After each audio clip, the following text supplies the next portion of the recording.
সহজে জুলাই বলে গেলেন, অথচ আজকে জুলাইয়ের কারণে আপনারা আজকে প্রধানমন্ত্রী, আপনারা এমপি, আপনারা মন্ত্রী, আর এত সহজে আপনারা জুলাইকে বলে গেলেন। কথা ছিল নির্বাচনকে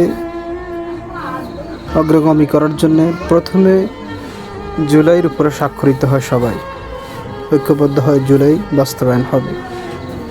কিন্তু আপনারা কি করছে? যখনই আপনারা ক্ষমতা পাইছেন তখনই বলতেছেন জুলাই টুলাই বলতে কিচ্ছু নাই, জুলাইয়ের সংসদে জুলাই বাস্তবায়ন করা যাবে না, জুলাই স্বাক্ষর করা যাবে না। অথচ আপনারাই ঐক্যবদ্ধ হয়ে হ্যাঁ ভোটের পক্ষে কথা বলেছিলেন। অথচ আপনারা আজকে জাতির সাথে তামাশা করছেন, জাতির সাথে বেইমানি করছেন। অপেক্ষা করুন, আপনাদের এই চেয়ার বেশিক্ষণ টিকবে না। বেশি সময় এই চেয়ার আপনারা বসে থাকতে পারবেন না। সময়ের অপেক্ষা মাত্র।